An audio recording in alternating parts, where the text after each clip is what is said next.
আপু, আমি কি এখানে শুয়ে পড়বো? হুম, আজ থেকে তুই এখানেই ঘুমাবি। প্রতিদিন যেন ডাকতে না হয়। ওকে, আমার অনেক ঘুম পাচ্ছে। সারাদিন যা ঝামেলা হলো। হ্যাঁ, তাড়াতাড়ি ঘুমা। কালকে কিন্তু কলেজ মিস করা যাবে না। স্বামী কিছু না বলেই নিহার পাশে শুয়ে পড়ল। এদিকে নিহা পেপারের একটা বান্ডিল নিয়ে বসে একটার পর একটা কাগজ দেখেই যাচ্ছে। পেশায় সে একজন আইনজীবী। সারাদিন এটা ওটা নিয়ে তাকে পড়ে থাকতেই হয়। স্বামী কিছুক্ষণ গড়াগড়ি করে যখন ঘুম আসলো না, তখন নিহার দিকে সরে এসে জিজ্ঞাসা করলো। আপু, একটা প্রশ্ন করি। বল। যারা আপু বলল আজকে নাকি আমাদের বাসর রাত, এটা কি সত্যি? স্বামীর কথায় নিহা থতমত খেয়ে গেল। স্বামী যে তাকে এমন প্রশ্ন করে বসবে এটা তার জানা ছিল না। সে কিছুক্ষণ চুপ থেকে কাগজগুলো একত্র করতে করতে বলল। আজ আমাদের বাসরাত। তো কি হয়েছে? না, কিছু হয়নি। কিন্তু যারা আপু আর সুমি আপু এটা বলে আমাকে নিয়ে হাসাহাসি করছিল। আর একটা কথা বলেছে। কি বলেছে? না, ওইটা বলা যাবে না। কি এমন বলেছে তারা যেটা বলা যাবে না? স্বামীর মুখটা এবার লজ্জায় লাল হয়ে গেল। তা দেখে নিহার মুখটা কেমন হা হয়ে গেছে। অবশ্য তার ভয় হচ্ছে তার ভাবিকে নিয়ে, যারা নিহার বড় ভাইয়ের বউ। আর সুমি নিহার সমবয়সী। সে অনেক দিন থেকে নিহাদের বাসায় কাজ করে। তারা কি স্বামীকে কিছু বলে দিল? নিহাকে এভাবে তাকিয়ে থাকতে দেখে স্বামী ফিসফিস করে বলল। যারা আপু বলেছে বাসর রাতে নাকি সবাই আদর করে। কথাটা বলেই স্বামী যেন নিজেকে লুকোনোর জায়গা খুঁজছে। এবার নিহা কিছুটা ধমকের সুরে বলল। এসব বাজে বাজে কথায় কান দিতে যাস কেন? চুপচাপ ঘুমা। কাল কলেজে না গেলে ঠ্যাং ভেঙে রেখে দিব। স্বামী আর কিছু না বলে অন্যদিকে ফিরে শুয়ে পড়ল। এদিকে নিহা কাগজের ফাইলগুলো টেবিলে রেখে লাইট নিভিয়ে এসে স্বামীর পাশে শুয়ে পড়ল। সবকিছুই স্বাভাবিক। কেউ এটা দেখলে হয়তো কল্পনাও করতে পারবে না আজ এদের দুজনের বিয়ে হয়ে গেছে। অবশ্যই এটাকে বিয়ে বলা যায় না। স্বামীকে বাঁচাতে নিহার বাবা এই কাজ করছে বাধ্য হয়েছে। না হলে এক সপ্তাহ আগে 18 বছরের পা রাখা ছেলেটাকে কেনই বা নিজের 23 বছর বয়সী মেয়ের সাথে বিয়ে দেবে? স্বামী নিহাদের আত্মীয় নয়, বরং স্বামীর বাবা আশিক চৌধুরী আর নিহার বাবা রাশিদ সাহেব খুব ঘনিষ্ঠ বন্ধু ছিলেন। স্বামীর মূল নাম হলো ওয়াসিফ চৌধুরী, হলেও তার মা তাকে আদর করে স্বামী বলে ডাকতেন। সেই থেকে তার মূল নামের চেয়ে স্বামী নামটাই সবাই বেশি ব্যবহার করে। স্বামীর বাবা মা দুজনেই আজ থেকে 4 বছর আগে একটা দুর্ঘটনায় মারা যান। স্বামীর মা অ্যাক্সিডেন্টের সময় মারা যান, তবে স্বামীর বাবা 4 দিন মৃত্যুর সাথে লড়াই করেন। সেই সময় তিনি রশিদ সাহেবের হাতে নিজের ছেলে আর প্রায় 120 টাকার বিশাল সম্পত্তি তুলে দিয়েছিলেন এবং রশিদ সাহেবকে বলেছিলেন এই সম্পত্তি আর নিজের সন্তান তিনি আমানত হিসেবে রেখে যাচ্ছেন, যাতে ভুলেও এই দুটোর কোনোটি তার ভাইদের হাতে না যায়। সেই থেকে রাশিদ সাহেব স্বামীকে আড়ালে আড়ালে রাখতেন। তবু বেশ কয়েক মাস স্বামীর 2 চাচা তাকে নিয়ে চেয়েছিলেন, কিন্তু স্বামী তাদের কাছে যেত না। চাইলে তারা কিডন্যাপের চেষ্টাও চালায়। গত 2 বছর তাদের তেমন কোনো তাড়াহুড়ো না থাকলেও কয়েকদিন হলো তারা স্বামীকে নেওয়ার জন্য উঠে পড়ে লেগেছে। কারণ স্বামী শুধু তাদের ভাতিজা নয়, বরং তাদের কাছে সোনার ডিম পাড়া হাঁস। এবার তাকে নিজেদের কাছে নিয়ে যাওয়া মানে আশিক চৌধুরী রেখে যাওয়া 100 কোটি টাকার সম্পত্তি তাদের হাতে পেয়ে যাওয়া। 2 দিন আগে রাশিদ সাহেব খবর পান স্বামীর বড় চাচা শাফিক চৌধুরী মামলা করেছেন যে স্বামীকে এখানে আটকে রাখা হয়েছে, তাকে তার বাড়িতে যেতে দেওয়া হচ্ছে না। তখন রাশিদ সাহেব চিন্তায় পড়ে যান, কারণ আইনি ঝামেলায় গেলে তিনি হেরে যাবেন। কেননা স্বামীর সাথে তার কোনো রক্তের সম্পর্ক নেই, শুধু বাবার বন্ধু। এই পরিচয় তো আর আইন মানবে না। তাই তিনি সবার উপস্থিতিতে স্বামীর সাথে নিহার বিয়ে দেওয়ার কথা তোলেন। তবে আর 5টা বিয়ের মতো এই বিয়েটা নয়, শুধুমাত্র বন্ধুকে দেওয়ার কথাকে পূর্ণ করতেই রাশিদ সাহেব এই কাজটা করেন। স্বামী যখন নিজের সম্পত্তি বুঝে রক্ষা করার ক্ষমতা অর্জন করবে, তখনই তিনি বন্ধুর দেওয়া আমানত আবারও ফিরিয়ে দিবেন। এই কয়েক বছরেও তিনি স্বামীর সব খরচ নিজের টাকায় করেছেন। বন্ধুর কাছ থেকে বুঝে পাওয়া সম্পত্তির এক কানা করেও নিজের প্রয়োজনে খরচ করেননি। এদিকে নিহা কিছুক্ষণ এদিক ওদিক করার পর যখন ঘুম আসলো না, তখন স্বামীকে হালকা ধাক্কা দিয়ে বলল। স্বামী, ঘুমিয়ে গিয়েছিস? এই স্বামী। স্বামীর কোনো নড়চড় নেই। নিহা বুঝলো ছেলেটা ঘুমিয়ে গেছে। নিহা হাসলো কিছুটা। এই ছেলেকে নাকি সে বিয়ে করেছে। সময়ের সাথে পাল্লা দিয়ে স্বামী নিজেকে পরিবর্তন করতে পারেনি বললে ভুল হবে। নিহা সেটা হতে দেয়নি। বাবা মা মারা যাওয়ার পর প্রথম বছর ছেলেটা তো ঠিকমতো নিজেকে সামলাতেই উঠতে পারেনি। দিন রাত রুমের এক করে চুপচাপ বসে থাকতো। এরপর যখন আস্তে আস্তে স্বাভাবিক হলো তখন নিহা কঠোর শাসনে রেখেছে ওকে। কারণ নিহার বাবা মা দুজনেই শাসন তো দূরের কথা, কখনো ওকে ধমক পর্যন্তও দিত না। অতি আদরে ছেলেটা যেন নষ্ট না হয়ে যায় সেই চিন্তা থেকে নেহা ওকে সব সময় শাসন করত। নিহা এসব আজে বাজে চিন্তা করতে করতেই ঘুমিয়ে পড়ল। সকালে যখন ঘুম ভাঙলো তখন সে হাসবে নাকি কাঁদবে বুঝে উঠতে পারছিল না। সে আগে থেকে জানতো স্বামী ঘুমের মধ্যে অবধি নড়াচড়া করে, তবে সেটা এমন পর্যায়ে গেছে সে নিহার মাথার উপরে পা তুলে পায়ের জায়গায় মাথা আর মাথার জায়গায় পা দিয়ে শুয়ে আছে। নিহা পাটা সরিয়ে দিয়ে উঠে পড়ল। এরপর ফ্রেশ হয়ে এসে স্বামীকে ধাক্কাতে লাগলো। স্বামী, এই স্বামী, ওর তাড়াতাড়ি, কলেজে যাবি না? মামুনি আজকে কলেজে যাব না, খুব ঘুমে ধরেছে, কাল যাব শিওর। চুপচাপ ওঠ, নইলে মাথায় পানি ঢালবো। পানির কথা শুনে স্বামীর লাফ দিয়ে উঠল। সে ভুলে গিয়েছিল আজ যে সে রুমে নেই। সামনে নিহাকে দাঁড়িয়ে থাকতে দেখে আরেক দফা আশ্চর্য হলো। কিছুক্ষণ হাঁ হয়ে বসে থাকার পর সবটা মনে পড়লো ওর। এরপর নিজেই নিজের মাথায় একটা থাপ্পড় দিল। এদিকে নিহা বিরক্ত হয়ে বলল, হা বন্ধ কর, নইলে মাছি ঢুকবে। আর চুপচাপ ফ্রেশ হয়ে রেডি হয়ে নেই, আমি তোকে নামিয়ে দিয়ে একটা কাজে যাব। স্বামী কিছু না বলে ফ্রেশ হতে চলে গেল। এদিকে নিহা নিচে নেমে প্রথমে রান্নাঘরে গেল। তাকে দেখেই যারা আর সুমি এক একজন আরেকজনের সাথে জড়াজড়ি করে হাসতে লাগলো। এটা দেখে নিহা একটু রেগে মেগেই বলল, সারাদিন খেয়ে দিয়ে কাজ না থাকলে মানুষের মনে কত রং জন্মায়, তোমাদের না দেখলে বুঝতাম না। অবজেকশন মাই ডিয়ার ননদি, তোমার ভাইয়ের তোমার বাবা মায়ের সারাদিন 5 মাস খাটি, এরপর আবার স্বামী তো আছেই। ও সরি, সে তো এখন তোমার জামাই। এত এত কাজ করার পরেও তুমি আমাদের বেকার বলছো? অবশ্যই ভাবি, একবারে আমার মনে কথা কইছে। আমাদের সারাদিন কত কাম করতে হয়। আচ্ছা, ওইসব বাদ দেন। আবার সত্যি কইরা কন তো, রাতে আপনাদের মাঝে কিছু হয়েছিল? থাপ্পড় জিনিস, এক থাপ্পড়ে দাঁত সবগুলো ফেলে দিব। এরপর এরকম মুখ বাঁকিয়ে আর হাসতে পারবি না। চুপচাপ কাজ কর। বলে নিহা রান্নাঘর থেকে বেরিয়ে আসলো। এদিকে যারা আর সুমি আবারও হু হু করে হেসে উঠল। নিহা টেবিলে এসে দেখলো তার বাবা মা ভাই স্বামী সবাই এসে পড়েছে। তার ব্রেকফাস্ট শুরু করলো। নিহা সবেমাত্র খাবারটা মুখে দিয়েছে তখনই হুড়মুড় করে কয়েকজন লোক বাড়িতে ঢুকে পড়ল। তারা সবাই অবাক সেদিকে তাকালো, কারণ স্বামীর 2 চাচা পুলিশ নিয়ে এসেছে। স্বামী তাদের দেখে বিরক্ত হয়ে উপরে চলে গেল। এদিকে রাশেদ সাহেব টেবিল থেকে উঠে পুলিশ অফিসারের সামনে দাঁড়াতেই স্বামীর বড় চাচা শফিক চৌধুরী রাশেদ সাহেবের দিকে আঙুল তাক করে বললেন, অফিসার, এই হচ্ছে সেই কালপিট যে আমার ভাতিজাকে এতদিন থেকে আটকে রেখেছে। আমার ভাইয়ের সম্পত্তি হাতিয়ে নেওয়ার জন্য ও আমাদের ভাতিজাকে আমাদের থেকে দূরে রেখেছে। মুখ সামনে কথা বলুন মিস্টার শফিক চৌধুরী। অফিসার, দেখছেন এই লোকের সাহস কত বড়, আপনার সামনে আমার ভাইকে ধমক দিয়ে কথা বলছে। পুলিশ অফিসার তখন 2 পক্ষকে শান্ত করার জন্য বলল, দেখুন, আপনারা নিজেদের মধ্যেই ঝামেলা করবেন না, আগে আমাকে বিষয়টা বুঝতে দিন। রাশেদ সাহেব, আপনি সম্মানিত মানুষ, আপনার সাথে খারাপ ব্যবহার করতে আমরা চাই না। যদি ওনাদের অভিযোগ সত্যি হয় তাহলে আপনি আপনার অপরাধ স্বীকার করুন, না হলে আমরা বাধ্য হব আপনার বিরুদ্ধে অ্যাকশন নিতে। দেখুন অফিসার, ওনারা আমার বিরুদ্ধে যে অভিযোগ এনেছে সব মিথ্যে।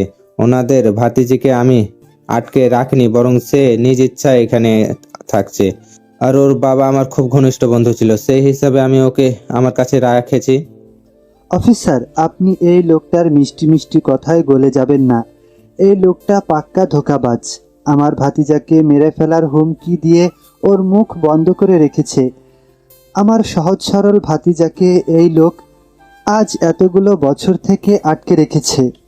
দেখুন রাশেদ সাহেব, ওয়াসিফ ওনাদের ভাতিজা, আর এই বাড়ি তো ওর নিজের বাড়ি না। ওকে ওর বাড়িতে আপনি পাঠিয়ে দিন। এতদিন ওকে আপনি নিজের কাছে রেখেছেন, ওর দেখাশোনা করেছেন, খুব ভালো কথা। এখন ও তো বড় হয়েছে, ওর নিজের বাড়িতে যাওয়ার এখন দরকার। কিন্তু অফিসার, আর কোনো কিন্তু না রাশেদ সাহেব, ও ওয়াসিফকে আপনি এই সপ্তাহের ভেতরে ওর বাসায় পাঠিয়ে দিবেন। ও ওর বাসায় থাকবে। আমি চাই না আপনার সাথে কোনো কড়া ভাষা ব্যবহার করতে। নিয়া এতক্ষণ চুপচাপ সবকিছু এক কোণে দাঁড়িয়ে শুনছিল। এবার সে সামনে এগিয়ে এসে পুলিশ অফিসারকে উদ্দেশ্য করে বলল, অফিসার ওয়াসিফ এখানেই থাকবে, আর ওর চাচাদের ভয় পায়, সেই জন্য ওনাদের বাসায় যেতে চায় না। এই মেয়ে, তুমি আমাদের নামে মিথ্যা বলছো কেন? অফিসার, আপনি আজই ব্যাপারটার সমাধান করে দিন। এই এক সপ্তাহে ওরা আমার বাতিজার যে কোনো ক্ষতি করে ফেলতে পারে। সবাইকে কি নিজেদের মতো লোভী মনে করেন মিস্টার রফিক চৌধুরী? আমরা যদি ওর খারাপ চাইতাম তাহলে এত বছর ওকে নিজেদের কাছে রাখতাম না। দেখুন মিস নিহা, আপনি একজন আইনজীবী হয়ে এমন কথা বলতে পারবেন না। ওয়াসিফ ওর বাবার বাড়িতেই যাবে। আপনারা কোন অধিকারে ওকে আটকাবেন? অবশ্যই আমার অধিকার আছে, ও আমার স্বামী হয়, আর আমরা স্বামী স্ত্রী দুজন মিলে সিদ্ধান্ত নিয়েছি আমরা এখানেই থাকবো। নিহার কথায় স্বামীর দুই চাচা আকাশ থেকে পড়ল। তারা দুজন একে অপরের দিকে একবার তাকালো। এরপর শফিক সাহেব রাগ দেখিয়ে বললেন, স্বামী মানে? অফিসার, আপনি এখনো এই পরিবারের উপর কোনো ব্যবস্থা নেবেন না? আমার ভাতিজার বয়স মাত্র 18 বছর। ও কিভাবে এই বয়স্ক মেয়েটাকে বিয়ে করবে? হ্যাঁ মিস নিহা, ওয়াসিফের তো এখন বিয়ের বয়স হয়নি। আর আপনি ওর স্ত্রী সেটার কোনো প্রমাণ আছে? অবশ্যই আছে, সেসব আমি আপনাকে দেখাচ্ছি, কিন্তু আপনারা ওয়াসিফকে জিজ্ঞেস করুন। ও যদি ওর নিজের বাসায় যেতে চায় তাহলে আমাদের কোনো আপত্তি নেই। ওকে, তাহলে সেটাই আগে দেখা যাক। আপনারা ওকে নিয়ে আসুন। নিহার মা ভীষণ ভয় পেলেন। তবুও নিহার বাবার জোরাজোরিতে আস্তে আস্তে সিঁড়ি বেয়ে উপরে গেলেন স্বামীকে ডাকতে। তার ভয় হচ্ছিল, যদি স্বামী কোনোভাবে এখান থেকে যেতে রাজি হয়ে যায় তাহলে কি হবে। স্বামীকে যে উনি বড্ড ভালোবাসেন। স্বামী নিচে এসে চুপচাপ মাথা নিচু করে দাঁড়িয়ে রইল। তখন পুলিশ অফিসার স্বামীর কাছে গিয়ে কাঁধে হাত রেখে বলল, বাবা, তুমি বলো, তোমার কি নিজের বাসায় যাওয়ার ইচ্ছা নেই? এখানে কি তোমাকে আটকে রাখা হয়েছে? বলো বাবা, একদম ভয় পাবে না। এখানে কেউ তোমার কোনো ক্ষতি করতে পারবে না। স্বামী সবার দিকে একবার তাকালো। এরপর মাথা উঁচু করে পুলিশ অফিসারকে উদ্দেশ্য করে বলল, স্যার, আমি তো আমার বাবার বাসাতেই আছি। মানুষ কি তার নিজের বাসা ছেড়ে অন্য কোথাও গিয়ে থাকতে পারে? আমার কখনো মনেই হয়নি আমার বাবা মা মারা গেছেন। ওনারা আমাকে এমনভাবে আদর যত্নে রেখেছেন, আমার কখনো মনেই হয়নি এটা আমার নিজের বাড়ি না। তাহলে এই বাড়ি ছেড়ে অন্য কোথাও যাওয়ার কথা উঠছে কেন? দেখো বাবা, তুমি যদি রাশেদ সাহেবের ভয়ে এসব কথা বলে থাকো, তাহলে আমি তোমাকে নিশ্চয়তা দিচ্ছি উনি তোমার কোনো ক্ষতি করতে পারবেন না। তোমাকে আমরা এখনই এখান থেকে নিয়ে যাব। তুমি সত্যিটা আমাদের বলো, তোমার চাচা তো তোমার খারাপ চায় না।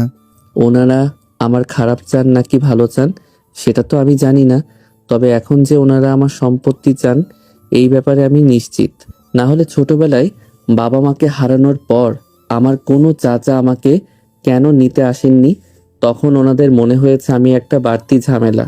কিন্তু এখন যখন আমি বড় হয়ে গেছি, আমার বাবার বিশাল সম্পত্তি আমার নামে চলে এসেছে, তখন ওনারা এসেছেন আমাকে নিতে। তাহলে এটার দ্বারা কি প্রমাণ হয় ওনারা আমাকে নিতে আসছেন না? ওনারা এসেছেন আমার সম্পত্তি নিতে। আর কি বললেন, আমি ভয় পেয়ে এই কথা বলছি?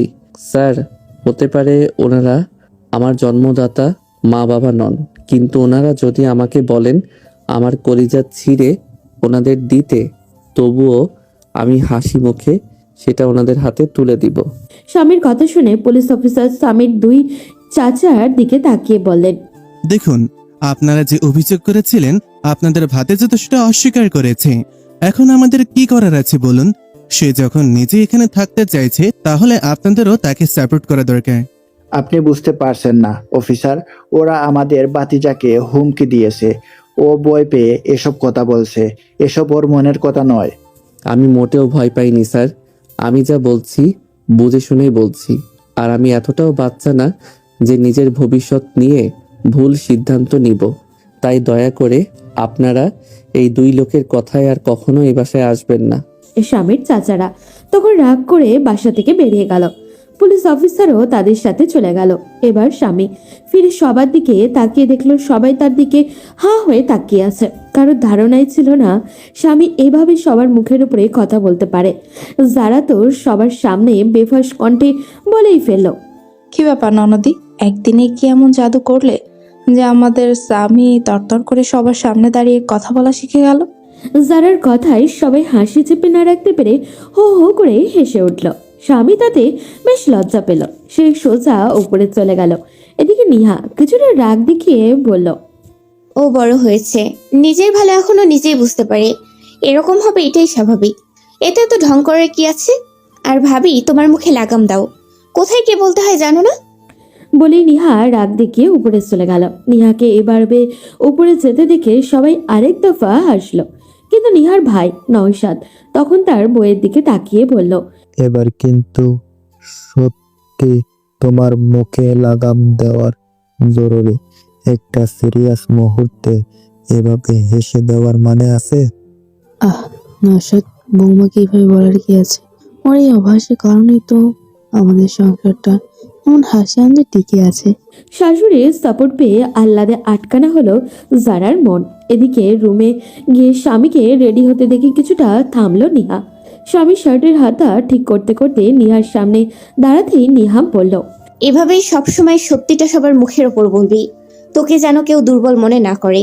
সত্যিটা যতই কঠিন হোক, সবার সামনে দাঁড়িয়ে সেটা স্বীকার করতে পারাটাও এক ধরনের বীরত্ব। আমি খুব খুশি হয়েছি তোর আজকের ব্যবহারে। স্বামী চুপচাপ নিহার দিকে তাকিয়েছিল। নিহা তার ব্যবহারে খুশি হয়েছে শুনে কিছুটা ভালো লাগা কাজ করলো তার মধ্যে। নিহা তখন তাকে তাড়া দিয়ে বলল, যা, নিচে গিয়ে খাবারটা শেষ করে ওয়েট কর। আমি 5 মিনিটের মধ্যে রেডি হয়ে আসছি। স্বামী চুপচাপ চলে গেল নিচে। নিহা একটু পর রেডি হয়ে স্বামীকে নিয়ে বেরিয়ে গেল। বাড়ির সবাই সেটা দেখলেও কিছু বলল না। এমনিতেও তারা ভেবেছিল সবাই মিলে একটু খাওয়া দাওয়া করবে, এর বাইরে বউ ভাতের কোনো আয়োজন করার ইচ্ছা তাদের ছিল না। স্বামীকে কলেজের সামনে নামিয়ে দিয়ে নিহা নিজের অফিসে চলে গেল। এদিকে স্বামী কলেজে ঢুকতেই তার বন্ধুদের সাথে দেখা। সে সবার সাথে গল্প করতে করতে ক্লাসে ঢুকলো। অপরদিকে স্বামীর চাচারা বাসায় গিয়ে রাগে ফুঁসতে লাগলো। হাতের কাছে এত টাকার সম্পত্তি পেয়েও তারা পাচ্ছে না। এগুলো যে করেই হোক তাদের তো লাগবেই। স্বামীর ছোট চাচা রাফিক সাহেব তার বড় ভাইয়ের দিকে তাকিয়ে রাগান্বিত কণ্ঠে বলে উঠল, দেখলে ভাইয়া আমাদের কিভাবে সবার সামনে অপমান করলো? এই অপমানের বদলা আমাদেরকে নিতেই হবে। ওই রাশেদকে যদি না নিজের পায়ের কাছে ফেলেছি, আমার নামও রফিক নয়। মাথা ঠান্ডা কর রফিক, এখন আমাদের পাগলামি করলে চলবে না। এখন মাথা ঠান্ডা করে আগে আমাদের নিজেদের স্বার্থ উদ্ধার করতে হবে। একবার যদি আশিকের ছেলেকে আমাদের হাতে নিয়ে আসতে পারি, তাহলে ওই সব সম্পত্তি আমাদের হয়ে যাবে। আর সম্পত্তি পেয়ে গেলে ওদেরকে রাস্তার কুকুর দিয়ে খাওয়াবো। কিন্তু সেটা কিভাবে সম্ভব ভাইয়া? ওই ছেলে তো কোনোভাবেই আমাদের কাছে আসতে রাজি হচ্ছে না। ওকে আগে আমাদের এখানে আনতে হবে, না হলে তো আমরা কিছুই করতে পারবো না। এসব নিয়ে তোকে চিন্তা করতে হবে না, কিছুদিন যাক। এখন কিছু করতে গেলে সব দোষ আমাদের ঘাড়ে এসে পড়বে। কয়েকদিন যাক, পরিস্থিতি ঠান্ডা হোক, এরপর আসল খেলা খেলবো। এদিকে স্বামী ক্লাস শেষ করে যখন বের হচ্ছিল তখন রিমা এসে তার পাশে দাঁড়ায়। রিমা স্বামীর সাথে পড়ে, খুব ভালো ছাত্রী, দেখতেও ভীষণ সুন্দর। রিমা অনেক আগে থেকেই স্বামীকে পছন্দ করে, কিন্তু কখনোই বলতে পারেনি। রিমা স্বামীর হাত ধরে বলে, ওয়াসিফ, চলো, ওই দিন তুমি আমাকে খাইয়েছিলে, আজ আমি তোমাকে ট্রিট দিব। সত্যি? আরে বাবা হ্যাঁ, চলো ক্যান্টিনে যাই। স্বামী আর রিমা গিয়ে ক্যান্টিনে বসে। দুজনের খাবার অর্ডার করে অপেক্ষা করছিল। তখন নিহার গাড়ি আসে। নিহা স্বামীর একটা ফ্রেন্ডকে জিজ্ঞাসা করতেই সে ক্যান্টিনের কথা বলে দেয়। নিহা ক্যান্টিনে এসে রিমা আর স্বামীকে গল্প করতে দেখে কিছুটা রেগে গেল। রিমা যে এই প্রথম স্বামীর সাথে বসেছে এমন না, নিহা আগেও বেশ অনেকবার তাদের এভাবে দেখেছে, কিন্তু কখনো রাগ হয়নি। তাহলে আজ কেন এমন হলো? নিহা নিজেকে প্রশ্ন করে, কিন্তু উত্তর খুঁজে পায় না। নিহাকে দেখে রিমা হাসি মুখে এগিয়ে আসে। এরপর নিহাকে জোর করে নিয়ে তাদের পাশে বসায়। খাওয়া দাওয়া পর্ব শেষ করে স্বামী যখন গাড়িতে উঠবে তখন রিমা হালকা হেসে বিদায় জানিয়ে বলে, ওয়াসিফ, রাতে কল দিব তোমাকে। স্বামীও মুচকি হেসে রিমাকে বিদায় জানায়। ব্যাপারটা চোখে লাগে নিহার। তার কেন জানি আজকে বিরক্ত লাগছে এইসব। অন্য সময় নিহা নিজেই চাইতো স্বামী সবার সাথে মিশুক, সবার সাথে চলাফেরা শিখুক, কিন্তু আজ কেন সে নিজেই নিজের বিরোধিতা করছে। গাড়িতে কোনো কথা হলো না দুজনের। রাতে স্বামী পড়ার টেবিলে বসে চা খাচ্ছে, নিহা রুমে বসে ফোন টিপছে। এমন সময় স্বামীর ফোনে কল আসে। ফোনটা নিহার পাশে চার্জে রাখা ছিল। জল করে তাতে রিমার নামটা ফুটে উঠেছে। স্বামী দৌড়ে এসে কল ধরে, এরপর কথা বলতে বলতে ব্যালকনিতে চলে যায়। নিহা সব দেখেও না দেখার ভান করছে, কিন্তু ব্যাপারটা মোটেও তার ভালো লাগছে না। রাতের খাওয়া দাওয়া শেষে যখন দুজনে শুয়ে আছে, তখন নিহা নিজের ভিতরে কথাগুলো চেপে রাখতে না পেরে জিজ্ঞাসা করলো, স্বামী, ঘুমিয়ে গেছিস? না আপু, বলো। রিমার সাথে তোর কিসের সম্পর্ক? ও তো আমার খুব ভালো বন্ধু। ও পড়াশোনায় খুব ভালো, আমাকে অনেক হেল্প করে। ভালো। তা ও কি তোকে মাঝে মাঝেই কল দেয় নাকি আজই প্রথম? ওর সাথে তো আমার প্রতিদিনই কথা হয়। ও প্রতিদিন রাতে আমাকে কল দেয়। তা কি কথা হয় তোদের? অনেক কথা হয় জানো আপু। রিমা মাঝে মাঝে আমাকে খেতে নিয়ে যায় ছুটি হওয়ার পর। ওর বাবা মাও আমাকে খুব ভালোবাসে। রিমা তোকে ভালোবাসে না? ওর বাবা মা তোকে ভালোবাসে, তাহলে ও নিশ্চয়ই তোকে ভালোবাসে, তাই না? নিহার কথার প্যাচে আটকে গেল স্বামী। সে কি জবাব দিবে বুঝে উঠতে পারছে না। আসলেই তো রিমা কি তাকে ভালোবাসে? এই ব্যাপারটা তো তাকে কখনো জিজ্ঞাসা করা হয়নি স্বামীর। স্বামী বেশ কিছুক্ষণ চুপ করে থাকে। স্বামীকে চুপ থাকতে দেখে নিহা কি বুঝলো কে জানে, তবে সে যে বেজায় বিরক্ত তা চেহারা স্পষ্ট ফুটে উঠেছে। রুমে আলো জ্বালানো সেই রাগী চেহারা হয়তো স্বামীর আড়াল হতো না। নিহা দাঁতে দাঁত চেপে জিজ্ঞাসা করলো, স্বামী, আমাকে একটা কথা বল। যদি রিমা তোকে ভালোবাসে তাহলে তুই কি করবি? তুইও কি তাকে ভালোবাসবি? ও তো আমার শুধু ফ্রেন্ড। তবে ও যদি আমাকে ভালোবাসে বা বিয়ে করতে চায়, তাহলে আমি সেটা আঙ্কেল আর মামুনির সাথে শেয়ার করব। যদি তারা রাজি হয় তাহলে আমিও ওকে বিয়ে করব। ও খুব ভালো ছাত্রী, আমাদের ক্লাসের ফার্স্ট গার্ল। এবার সহ্যের সীমা পার হলো নিহার। এতক্ষণ সবকিছু সে সামলে উঠতে পারলেও এবার মনে হলো বেশি হয়ে যাচ্ছে। নিহা নিজের রাগ কন্ট্রোল করতে না পেরে স্বামীর থুতনি চেপে ধরল। হঠাৎই এমন হওয়ায় ব্যথার শব্দ করে উঠল স্বামী। নিহা দাঁত কটমট করতে করতে বলল, বেশি কথা শিখে গিয়েছিস তাই না? এত কথা বলিস কেন? একটা প্রশ্ন করলে আগে একটার উত্তর দিতি, এখন একটা কথা বলে হাজারটা সঙ্গে বলিস। সরি আপু, আর বলবো না, আমাকে ছাড়ো, ব্যথা পাচ্ছি। নিহা স্বামীকে ছেড়ে দিয়ে আবারও নিজের জায়গায় সরে গেল। হাত পা রাগে কাঁপছে ওর, কিন্তু কেন? স্বামীকে নিয়ে তার এমন ফিলিংস কখনোই তো ছিল না, তাহলে এখন কেন এমন জেলাস ফিল হচ্ছে তার? ওদিকে স্বামী নিহার এমন ব্যবহারের পর একদম চুপ মেরে শুয়ে আছে। সকালে ঘুম থেকে উঠে নিহাকে ঘুমিয়ে থাকতে দেখে চুপচাপ ফ্রেশ হয়ে নিচে চলে গেল সে। একা একাই নাস্তা শেষ করে রুমে এসে রেডি হতে লাগলো। নিহার ঘুম ভাঙতেই দেখলো স্বামী রেডি হচ্ছে। নিহা হাই তুলে জিজ্ঞাসা করলো, কি রে, কয়টা বাজে? 9:25 বাজে। কি বলিস? তুই আমাকে ডাকবি না? স্বামী কিছু না বলে বেরিয়ে গেল। কালকে রাতে নিহার এমন ব্যবহারে তার অভিমান হয়েছে। নিচে নেমে কারোর সাথে কথা না বলে কলেজের উদ্দেশ্যে রওনা দিল। নিহা রেডি হয়ে নিচে নেমে স্বামীকে না পেয়ে জারাকে জিজ্ঞাসা করলো, ভাবি, স্বামী কোথায়? ও তো একটু আগে বেরিয়ে গেছে। স্বামী চলে গেছে শুনে চমকে গেল নিহা। এই প্রথম স্বামী তাকে ছাড়া কলেজে গেছে। হঠাৎই স্বামীর এমন ব্যবহারের কারণ কি? একটু ভাবতেই নিহার মনে হলো কাল রাতের ঘটনা। নিহাকে যারা পিছন থেকে নাস্তা করার জন্য ডাকলো, কিন্তু শেষে সব না শুনে নিহা সোজা গাড়ি নিয়ে বেরিয়ে গেল। দরকারি একটা কাজ শেষ করে নিহা ঠিক কলেজ ছুটির টাইমে গাড়ি নিয়ে হাজির হলো, কিন্তু তাকে অবাক করে দিয়ে স্বামী সোজা এসে রিমার সাথে রিকশায় উঠে গেল। দুজন বেশ হাসি খুশি গল্প করতে করতেই যাচ্ছে। নিহা রাগে ফুসতে ফুসতে বাসায় পৌঁছালো। স্বামীও ততক্ষণে বাসায় এসে হাজির। নিহা কারোর সাথে কথা না বলে সোজা রুমে চলে গেল। একটু পর স্বামীও রুমে প্রবেশ করতেই নিহা আগ বাড়িয়ে গিয়ে স্বামীর শার্টের কলার ধরে বলল, কি হচ্ছে এসব? স্বামী জবাব দিল না। নিহার রাগ ক্রমশ বেড়ে চলেছে। সে এবার তার প্রায় চিৎকার করেই বলল, কি হয়েছে? এখন বোকা সাজার নাটক করা হচ্ছে তাই না? কথা বলছিস না কেন?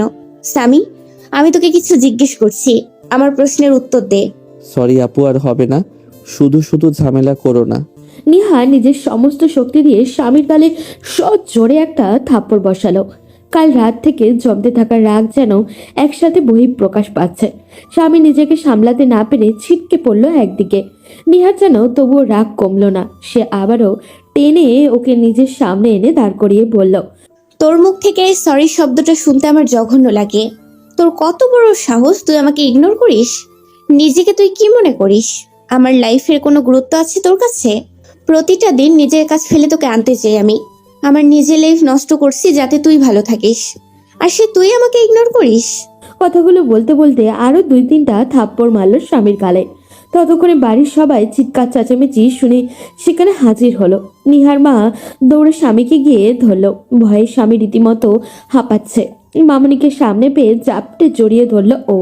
নিহার মা বেশ রাগ দেখিয়ে বলল, এসব কি হচ্ছে নিহা? ওকে এভাবে মারছিস কেন? তুমি চুপ করো। তোমার কারণে আজ এই কাজ করতেও সাহস পেয়েছে। শুধুমাত্র তোমার অতিরিক্ত আহ্লাদের কারণেও দিন দিন নষ্ট হচ্ছে। নেহা, চিৎকার করো না। আমরা তো বিষয়টা কথা বলে সমাধান করতে পারি। কি করেছে আমাকে খুলে বলো। বাবা, ও আমাকে ইগনোর করে। আমি ওকে আনতে গেছি, কিন্তু আমার সামনে ও একটা মেয়েকে নিয়ে রিকশায় করে চলে আসলো। রাতে পড়তে বসে পড়াবাদ দিয়ে সে ওই মেয়ের সাথে কথা বলে। আমি তার কাছে এখন ঝামেলা হয়ে গেছি। এই নিয়ে তো এত রিয়াক্ট করার কি আছে? মেয়েটা তো ওর ক্লাসমেট হতে পারে, আর এইসব কারণে তুই ওর গায়ে হাত তুলবি? যদিও ভুল করেও থাকে তবুও তুই ওকে এভাবে মারতে পারিস না। বেশ, তো তোমাদের যা ইচ্ছা করো। আমি আর ওর ব্যাপারে কখনো কথা বলবো না। আমি সেটা কখন বললাম? তোকে শাসন করবি ভালো কথা, কিন্তু তাই বলে এভাবে চিৎকার করে বাড়ির মাথায় তুলে হবে কেন? এই চলো তো সবাই। আর নেহা, ওকে আর ভুলেও মারবি না। বলেই নিহার বাবা সবাইকে নিয়ে বের হয়ে গেল। স্বামী চুপচাপ এখনো নিজের জায়গায় দাঁড়িয়ে আছে।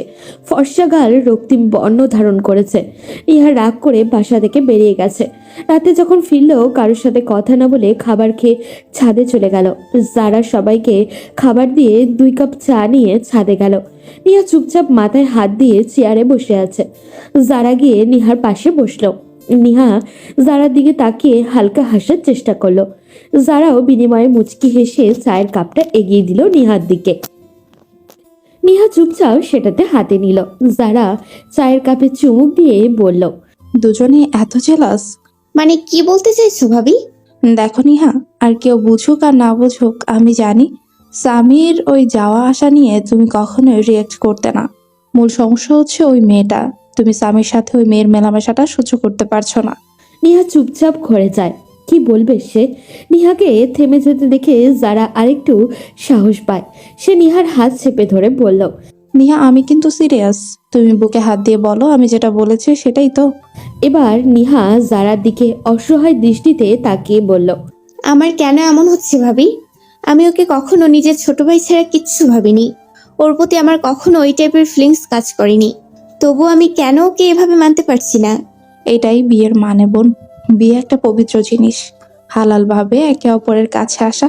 আর স্বামীকে তোমার সাথে খুব মানাবে, সত্যি বলছি। ভাবি, তুমি আমরা সবাই জানি ওর সাথে আমার বিয়েটা সংসার করার জন্য হয়নি। আর ও বিশ্বাস করো, বিয়ে শাদী সম্পর্কে কিচ্ছু জানে না। তাহলে ওর জন্য আমার এরকম হচ্ছে কেন?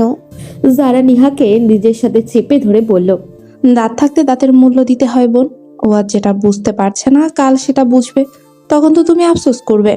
আর স্বামীর প্রতি তোমার ফিলিংস ছিল কিনা কে বলেছে? সমস্যা হলো তুমি কখনো স্বামীর কাছ থেকে এমন ব্যবহার দেখে অভ্যস্ত না। একটা জিনিস হারিয়ে ফেলার ভয় তো মানুষ তখনই করে যখন সেটা তার থেকে দূরে সরতে থাকে। বি সিরিয়াস নিহা, ও যেটা বুঝে না সেটা তুমি ওকে বুঝতে সহযোগিতা করো। আশা করি তোমার জীবন নিয়ে সিদ্ধান্ত নেওয়ার মতো যথেষ্ট বিবেক বুদ্ধি তোমার আছে। বলেই যারা চলে গেল। নিহাও আর সেখানে বসে না থেকে রুমে বসলো।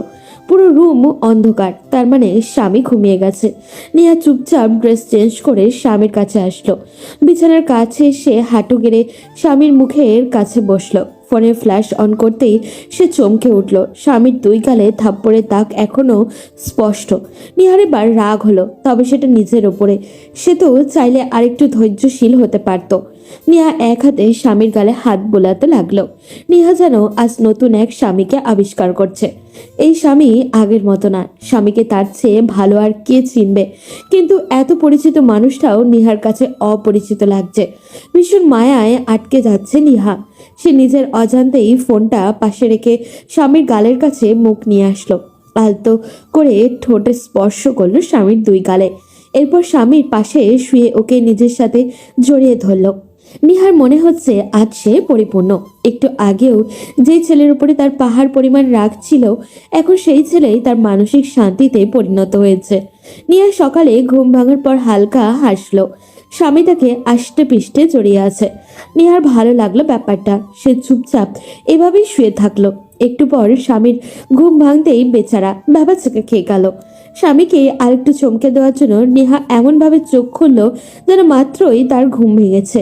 নেহাকে চোখ মিলে দেখে স্বামীর তো জান যায় যায় অবস্থা। সে অপরাধীর ন্যায় অসহায় মুখে করে বলল, সরি আপু, বিশ্বাস করো আমি ইচ্ছা করে জড়িয়ে ধরিনি। ও আপু, সত্যি বলছি, বিশ্বাস করো আমাকে। স্বামীকে এমন উত্তেজিত হতে দেখে নিহার ভীষণ ভালো লাগলো।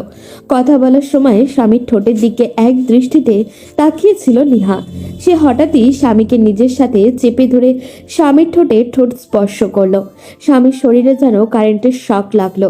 নিহা একটু পর ছেড়ে দিয়ে স্বামীকে এইভাবেই ধরে রেখে বলল, তুমি স্বামী থেকে আসিফ চৌধুরী হওয়া শুরু করেছো, নতুন নতুন কথা শিখছো, সবার সাথে মেশা শিখেছো, কিন্তু একটা কথা মাথায় রাখবে, আমার স্বামীকেই লাগবে।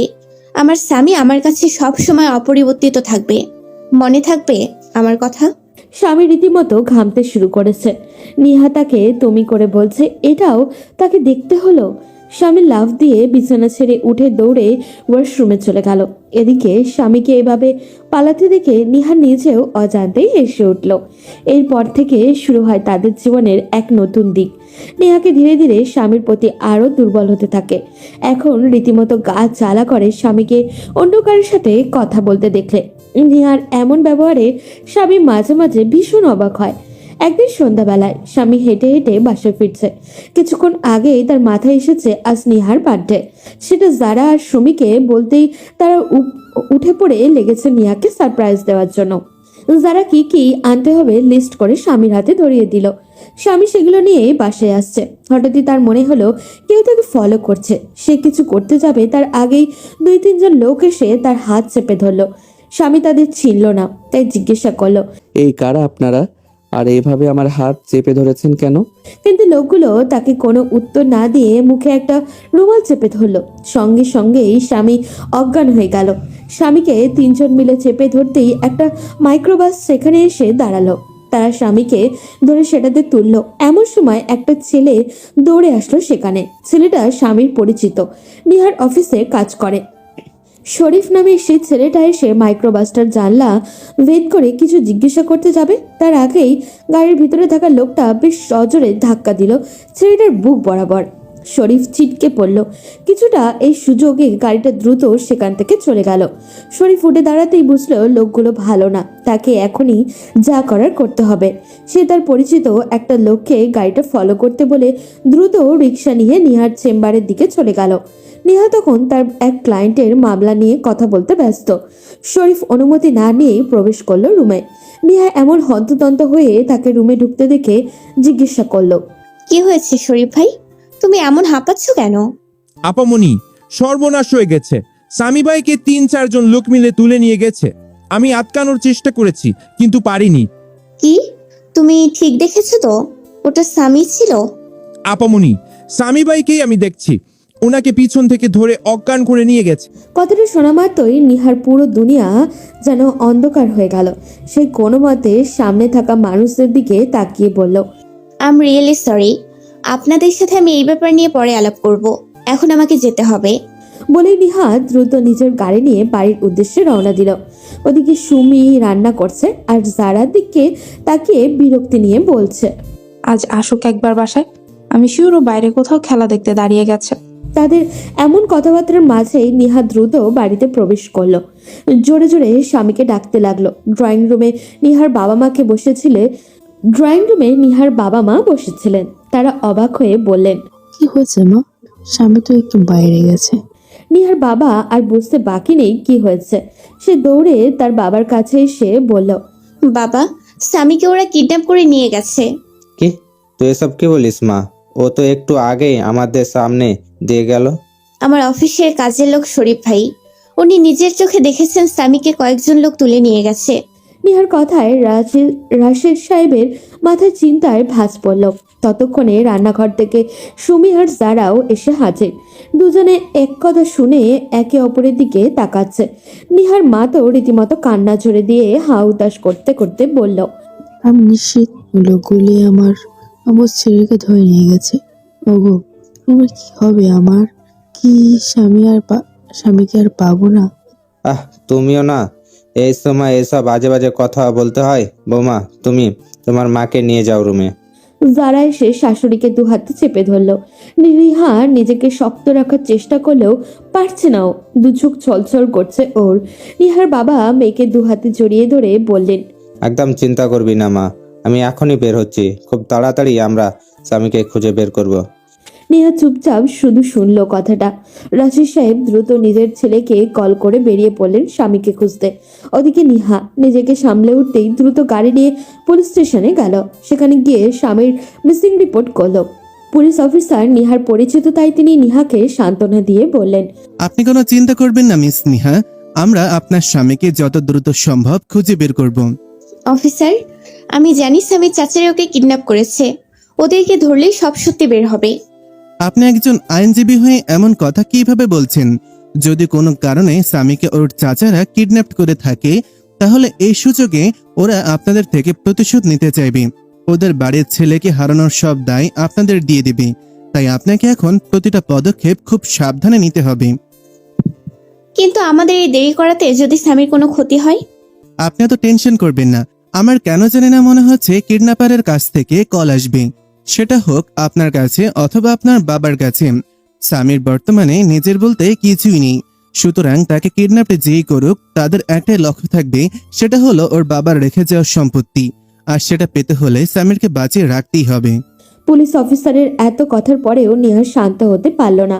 ওদিকে স্বামী চোখ খুলতেই লক্ষ্য করলো সে একটা বন্ধ রুমের মধ্যে পড়ে আছে। চারপাশে তাকিয়ে কাউকে দেখলো না। ও উঠে দরজার কাছে গিয়ে দেখলো দরজাটা বাইরে থেকে বন্ধ। পুরো রুম ধুলোবালিতে ভর্তি। নিঃশ্বাস নেওয়ারও উপায় নেই। একটু পরেও সেখানে কয়েকজন লোক প্রবেশ করলো।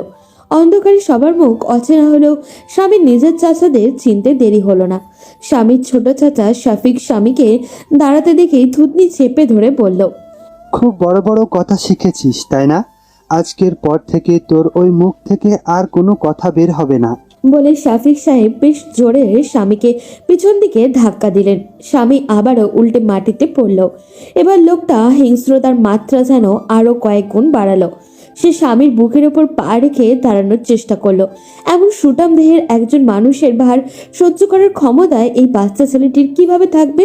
স্বামী নিজেকে সর্বোচ্চ শক্তি দিয়ে চিৎকার করার চেষ্টা করলো, কিন্তু আস্তে আস্তে তার শরীর নিস্তেজ হয়ে আসছে। সে আবারও জ্ঞান হারালো। এদিকে রাফিক সাহেবের ছেলে মিরাজ সবটা ভিডিও করেছিল বাবার কথা মতো। শফিক সাহেবের মুখে ব্যতীত শুধু স্বামীর অংশটা তারা কেটে নিহার বাবার ফোনে পাঠালো। ততক্ষণে সন্ধ্যা পেরিয়ে রাত নেমেছে। নিহা আর তার বাবা সারাদিনের খোঁজাখুঁজি শেষে বাসায় পা রেখেছে। এই মুহূর্ত এমন কিছু দেখার জন্য তারা মোটেও প্রস্তুত ছিল না। নিহার বাবা ভিডিওটা অন করতেই স্বামীর কান্নার আওয়াজ নিহার কানে গেল।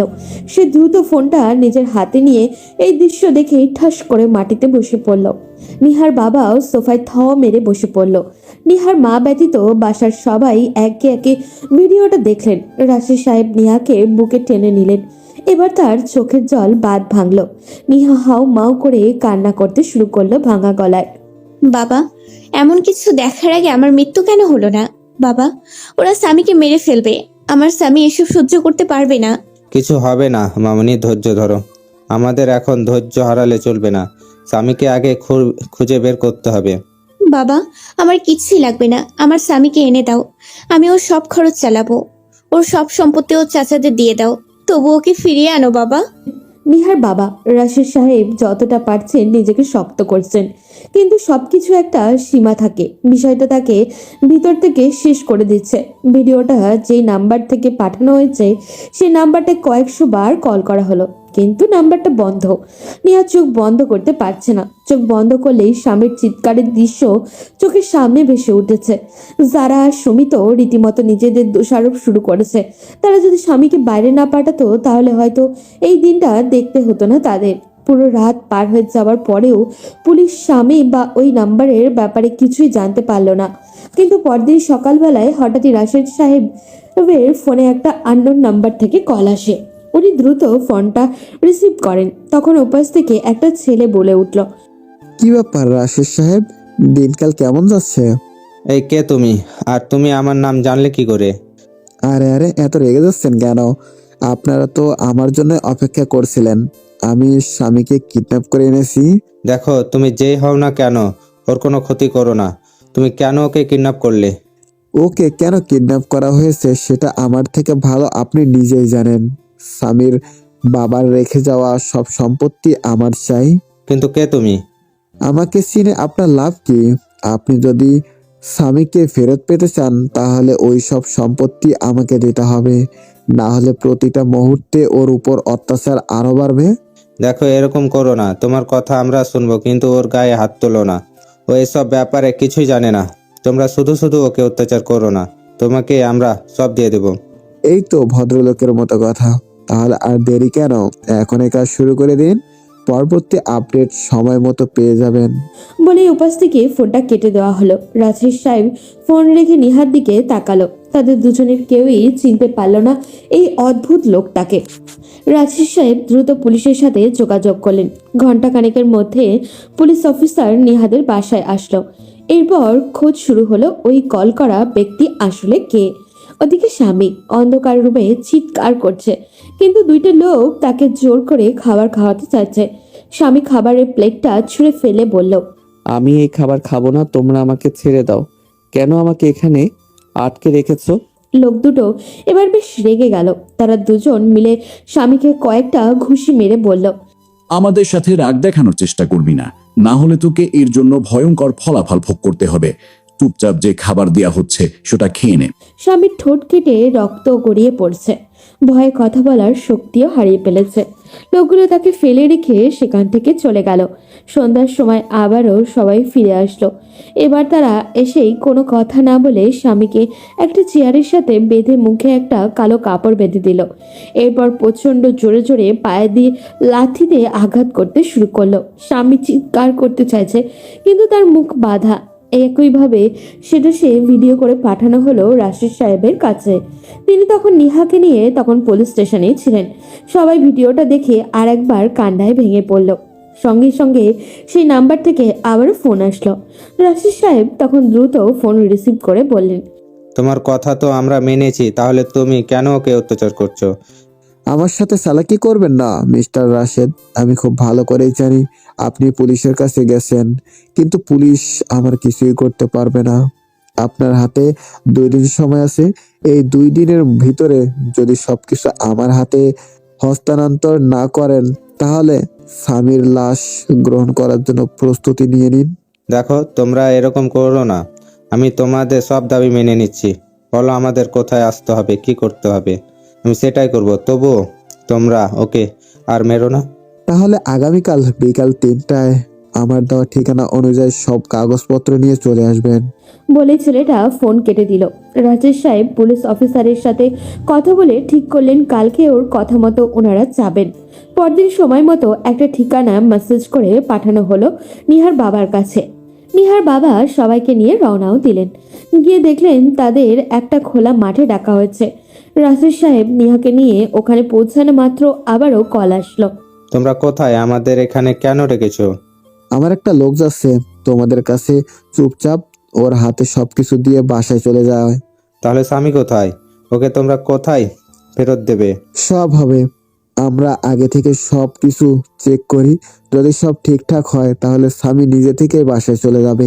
এরকম তো কথা ছিল না। বেশি কথা বললে ওকে এখনই শেষ করে ফেলবো। রাশেদ সাহেব আবারও কথা বাড়ালেন না। একটু দাঁড়াতেই বাইক নিয়ে একটা ছেলে আসলো। এরপর রাশেদ সাহেবের হাত থেকে একটা ফাইলটা নিয়ে চলে গেল। এতক্ষণ থেকে পুলিশ অফিসার বেশ দূরেই ছিলেন। বাইক নিয়ে ছেলেটা বের হতেই ছদ্মবেশে কয়েকজন পুলিশ অফিসার তার পিছু নিল। নিহাও তার ভাই আর বাবাকে নিয়ে তাদেরকে ফলো করতে লাগলো। এক পর্যায়ে ছেলেটা গিয়ে মিরাজের সাথে দেখা করলো। মিরাজকে দেখা মাত্রই নিহার বাবা তাকে চিনতে পেরে গেলেন। তিনি দ্রুত পুলিশ অফিসারকে কল করে বললেন, অফিসার, আমাদের ধারণাটাই ঠিক। এই ছেলেটা স্বামীর চাচাতো ভাই। ও, তাহলে ওর বাপ চাচারও এসবে জড়িত আছে। ওয়েট, আগে ওকে অ্যারেস্ট করি, পরে বাকিদের দেখা যাবে। মিরাজ চলে যাবে তখনই পিছন থেকে দুইজন অফিসার তাকে আটকে দিল। হাতে হাত করা পরিয়ে বলল, কোথায় যাচ্ছিস? এত সম্পত্তি ভোগ করবি? একটু নিলিবিলির জায়গা দরকার না? চল, তোকে একদম শান্তিতে একটা জায়গায় নিয়ে যাই। বলেই মিরাজ আর তার সঙ্গীদের গাড়িতে তোলা হলো। থানায় নিয়ে আসার পর অনেক চেষ্টা করার পরেও মিরাজ বলতে রাজি হচ্ছে না স্বামীকে কোথায় রাখা হয়েছে। শেষ পর্যন্ত পুলিশ বাধ্য হয়েই যেভাবে স্বামীকে মেরে ভিডিও পাঠানো হয়েছিল ঠিক একইভাবে মিরাজকে মেরে তার বাবা মার কাছে ভিডিও পাঠানো হলো। মিরাজের বাবা রফিক সাহেব এবং এই ভিডিও দেখে চমকে গেলেন। তাড়াহুড়ো করে পুলিশ অফিসারকে কল করে বললেন, অফিসার, আমার ছেলের যদি কোনো ক্ষতি হয় তাহলে কিন্তু আমি এই ছেলেকে শেষ করে ফেলবো। আরে বেটা, আগে নিজের চিন্তা কর। যদি আজ রাতের মধ্যে সামিরকে আমাদের হাতে না পাই, তাহলে তোর ছেলে আর তোদের সবাইকে ফাঁসির দড়িতে ঝুলাবো। তুই কি আমাকে হুমকি দিচ্ছিস অফিসার? হ্যাঁ, দিচ্ছি। 3 ঘন্টার সময় আছে তোদের হাতে, কি করবি ডিসিশন নেই।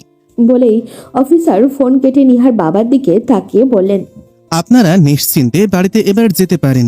আজ রাতের মধ্যেই আমরা সামিরকে আপনাদের হাতে পৌঁছে দিব। কিন্তু ওরা যদি স্বামীর কোনো ক্ষতি করে ফেলে? বি পজিটিভ মিস নেহা, আমার মনে হয় না ওদের ওই সাহস আছে। না হলে এমন বাজে প্ল্যান কেউ করে। আপনি একটু ধৈর্য ধরেন। ওদিকে রফিক সাহেব বাড়িতে বেঁধেছে বিশাল ঝামেলা। কেউ এখন সামনে এগোতে চাচ্ছে না।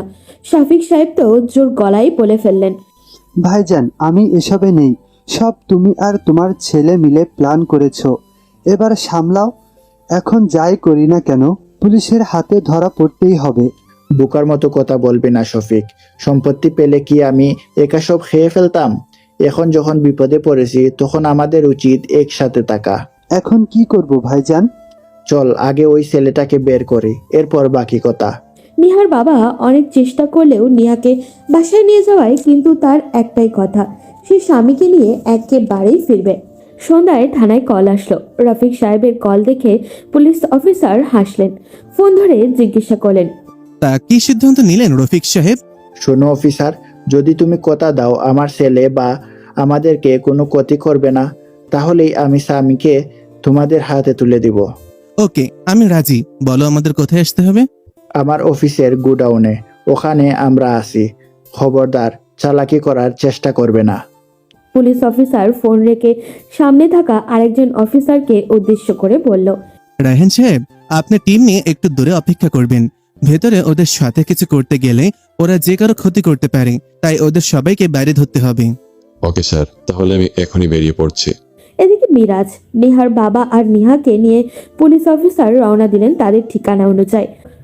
রফিক সাহেবের গোডাউনে পৌঁছানো মাত্রই রফিক সাহেব চেয়ারে বাঁধা অবস্থায় থাকা স্বামীর দিকে তাকিয়ে বলেন, অফিসার, স্বামীকে আমি ছেড়ে দিব, কিন্তু এর আগে আমাদের এখান থেকে নিরাপদে বের হওয়ার ব্যবস্থা করতে হবে। ওকে, সমস্যা নেই। এই, তোমরা ওর ছেলেকে ছেড়ে দাও। নাও, তোমার ছেলেকে ছেড়ে দেওয়া হয়েছে। এখন এখান থেকে দ্রুত পালাও। রফিক সাহেব ভয়ে ভয়ে বের হতে লাগলেন ভাইকে সাথে নিয়ে। এদিকে মিরাজও সুযোগ পেয়ে দৌড়ে পালালো।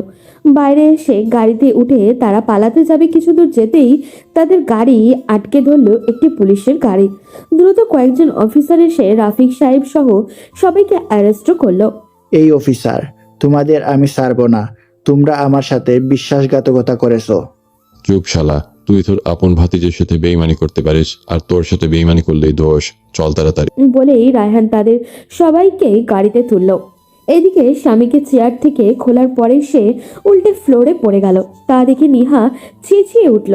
নিহার বাবা দ্রুত নিঃশ্বাস চেক করলেন, এরপর তাড়াহুড়ো করে বললেন, ওকে দ্রুত গাড়িতে ওঠাও, হসপিটালে নিয়ে যেতে হবে। স্বামীকে তাড়াহুড়ো করে হসপিটালে নিয়ে যাওয়া হলো।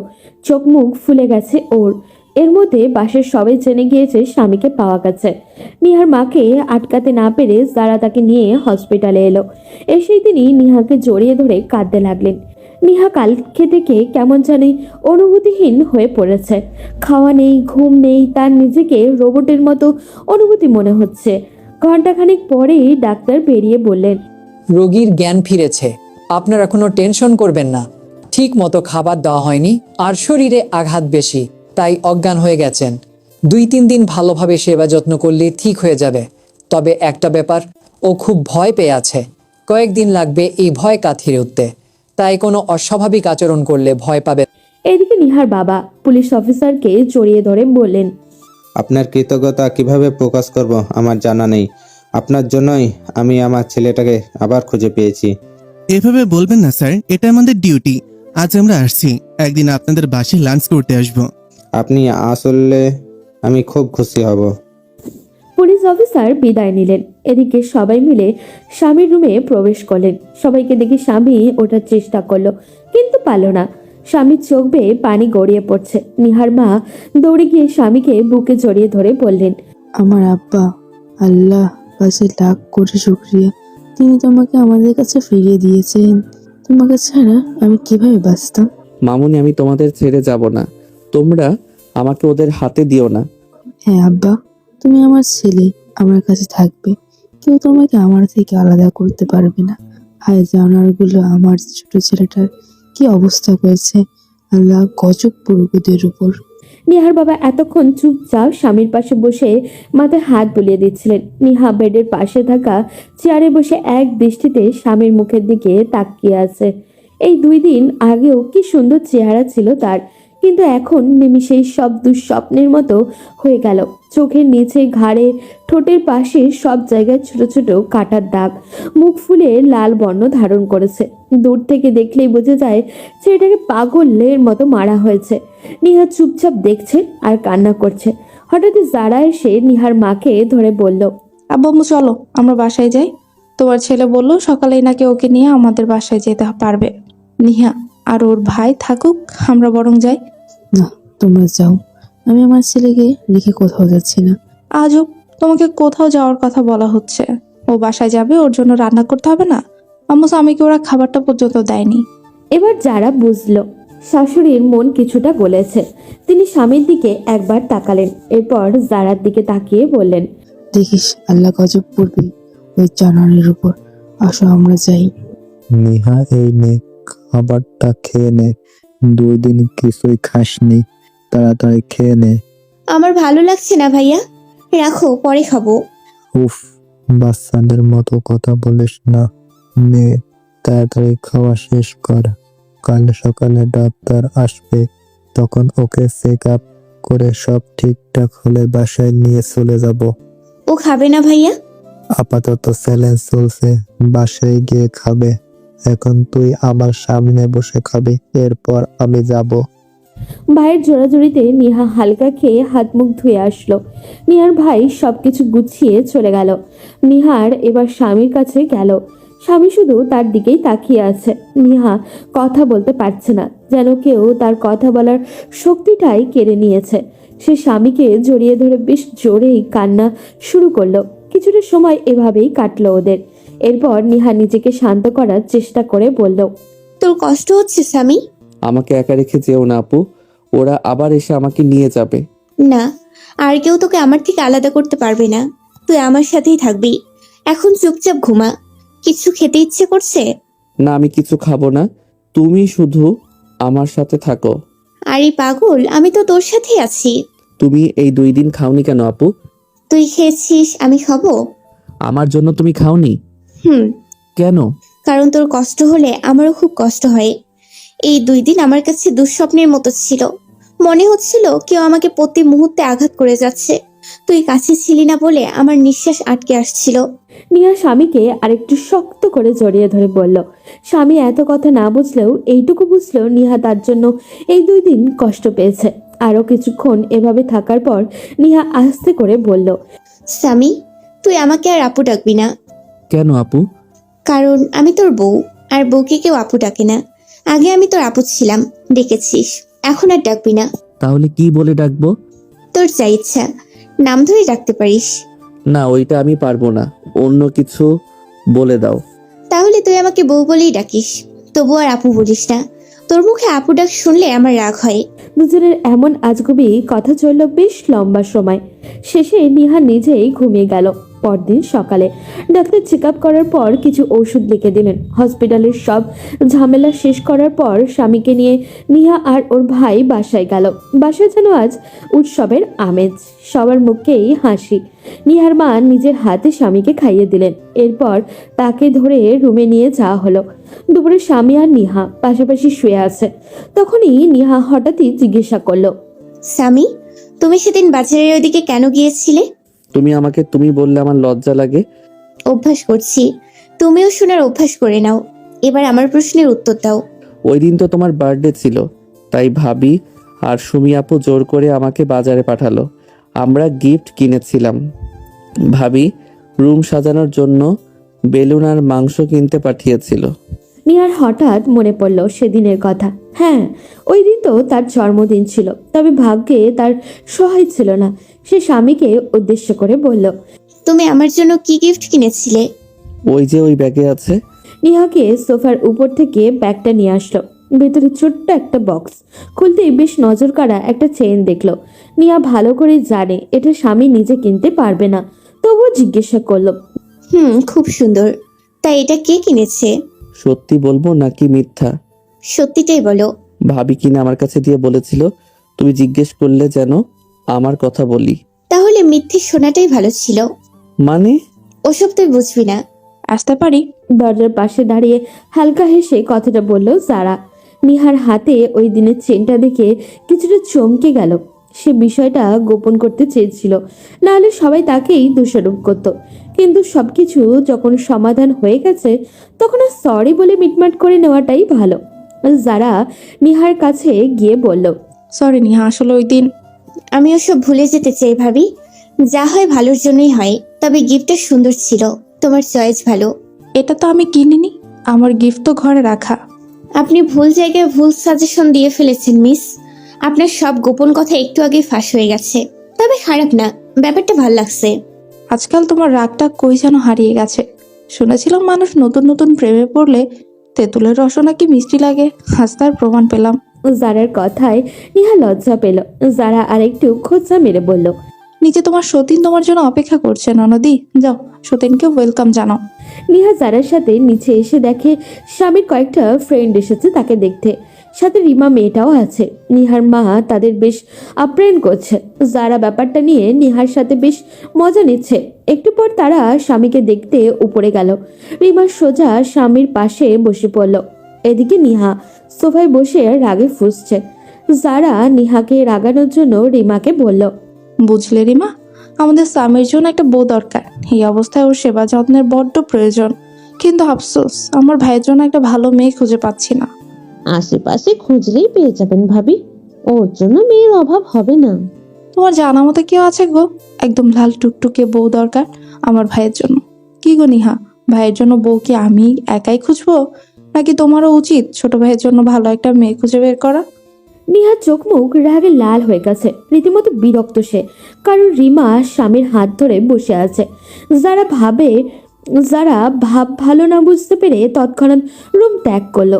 যখন সবাই একে একে বিদায় নিল, তখন নিহা গিয়ে রিমার হাত তার স্বামীর হাত থেকে ছাড়িয়ে নিয়ে বেশ জোর গলায় বলল, শোনো মেয়ে, ওকে নিয়ে তোমার কোনো ফিলিংস থাকলে সেটা মাটি চাপা দিয়ে দাও। ও বিবাহিত, আমি ওর বউ। তাই নেক্সট টাইম তোমাকে ওর আশেপাশে দেখলে ব্যাপারটা তোমার জন্য ভালো হবে না। রিমার চোখ ছলছল করছে। সে তো এইসব জানতো না। স্বামীর দিকে তাকাতেই দেখলো সে মাথা নিচু করে বসে আছে। রিমা আর এক মুহূর্ত সেখানে না দাঁড়িয়ে সোজা বের হয়ে গেল। নিহা হাতের কাছে থাকা পানির গ্লাসটা নিজের সব শক্তি দিয়ে ফ্লোরে ছুঁড়ে মারল। এরপর স্বামীর দিকে তাকিয়ে বলল, তোর ভাগ্য ভালো তুই অসুস্থ, না হলে আজ অন্য মেয়ের হাত ধরার ফল কি হতে পারে বুঝিয়ে দিতাম। বলেই নিহা চলে গেল। স্বামী শুয়ে শুয়ে ভাবছে নিহা কি তাকে ভালোবাসে। হয়তো সেই জন্যই তার সাথে অন্য কাউকে দেখলে এত রাগারাগি করে। এরপর থেকে স্বাভাবিক কয়েকদিন কাটলো। এখন স্বামীও বোঝে নিহা তাকে ভালোবাসে। স্বামী এখনো পুরোপুরি সুস্থ। একটু আগেই বৃষ্টি হয়েছিল। বালকনিতে বসে আছে, বাইরের ঠান্ডা বাতাস এসে গায়ে লাগছে ওর। হঠাৎই নিহা এসে তাকে পিছন থেকে জড়িয়ে ধরে বলল, আজকের ওয়েদারটা বেশ রোমান্টিক, তাই না? এই ওয়েদারে কি করতে মন চায় জানো? কি করতে? নিহা সামনে এসে স্বামীর কোলে বসে গলা জড়িয়ে ধরে ঘাড়ে নাক ঘষে বলল, তোমার মতো মিষ্টি জামাইকে আদর করতে। দূর, কি বলো, সব লজ্জা লাগে না আমার? হায় রে কপাল আমার, লজ্জা পাওয়ার কথা আমার, আর লজ্জা পায় আমার জামাই। তুমি এই কয়দিন থেকে কেমন জানি হয়ে গেছো। কেমন হয়েছে জান পাখি? তুমিই না বললে বিয়ের দিন যে বাসর করবে? চলো আজকে আমাদের অসম্পূর্ণ রাতটা পূর্ণ করি। কিভাবে? আগে তো রুমে চলো। নেহা স্বামীকে টেনে রুমে নিয়ে গেল। এরপর ধাক্কা দিয়ে বিছানায় ফেলে স্বামীর উপরে শুয়ে মুখের কাছে মুখ নিয়ে বলল, আমি মাঝে মাঝে নিজেকে নিয়ে গর্ববোধ করি, কারণ তোর মতো একটা কিউটের ডিব্বাকে হাতের কাছে পেয়েও নিজেকে কন্ট্রোল করে রাখি। আমার কিন্তু এবার ভয় লাগছে, সত্যি। তোমার মতিগতি একদম সুবিধার না। নিহা আস্তে আস্তে স্বামীর দুই ঠোঁট দখল করে নিল। স্বামী নিহার চোখের দিকে তাকিয়ে আছে, কেমন নিঃস্বার্থ তার চোখ। স্বামী কিছুক্ষণ পর নিহার সাথে রেসপন্স করতেই সে যেন আরো মাতাল হলো। নিহা উঠে রুমের লাইটটা অফ করতেই স্বামী বলল, তুমি কি আমাকে ভালোবাসো বউ? নিহা স্বামীর পাশে এসে ওকে জড়িয়ে ধরে শুয়ে বলল, কি বললে তুমি? আবার বলো। বলেছি, তুমি কি আমাকে ভালোবাসো? এরপর কি বলছো? বউ, ভীষণ ভালোবাসি তোমায়। তুমি আমার কাছে নেশার মতো, যেই নেশায় আমি প্রতি মুহূর্তে মাতাল হতে চাই। আমিও তোমাকে ভালোবাসি বউ। তাহলে আর দেরি কিসের? মেয়েরা আপনারাও বিদায় নেন, আর কত শুনবেন? আপা, ভালোবাসা আপনি এমনই, কন, এই কখনো পোলার কি কষ্ট, কারো কখনো জামাই হওয়ার ব্যর্থতা, যোগ্যতা আবার আছে? কখনো সেই বিশাল কোন সুখের সময় গেল সমুদ্র। দিন বাজারে, শেষে মানুষকে এখন এক পর্যন্ত জায়গায় তার এসে কোনো নিজের খোঁজই নেই। অস্তিত্বকে খুঁজে আরে নিতেই হয়। বেটা, তুই কি আমাদের ভালোবাসলে জন্য পাগল হতে আয়োজন হয়, করবি ধৈর্য নাকি? ধরতে হয়, করবি তো তোর নিজেকে বউয়ের বিলীন জন্য। করতে হয়। কষ্ট ছাড়াই যে ভালোবাসা পূর্ণতায় পৌঁছায়, সেখানে সুখটাও ক্ষণস্থায়ী হয়। মির্জা গালিব একবার বলেছিলেন, इश्क भी चाहते हो और आबरू भी, मोहब्बत भी चाहते हो और इज्जत भी, तुम बड़े नादान हो गालिब, जहर भी पीते हो और জিনা भी चाहते हो। আসলেই সত্যিকারের প্রেম হলো নিজের আমিত্ব অহংকার বিসর্জন দেওয়ার নাম, অন্যের জন্য বাঁচার নাম। তাই ভালোবাসবেন সেই মানুষকে যে নিজের জন্য নয়, আপনার জন্য পাগল। সঠিক মানুষের সাথে জীবন ভীষণ সুন্দর, হোক সেটা হাজার অভাব অনাটনের সংসার। তবুও দিন শেষে মানুষটা তো আপনাকে চায়। দিন শেষে পূর্ণতা পাক সবার ভালোবাসা। এই প্রত্যাশা রেখে আজকের গল্প এখানেই শেষ করছি। দেখা হবে পরবর্তী কোনো গল্পতে। সেই পর্যন্ত সবাই ভালো থাকবেন, সুস্থ থাকবেন। আল্লাহ হাফেজ।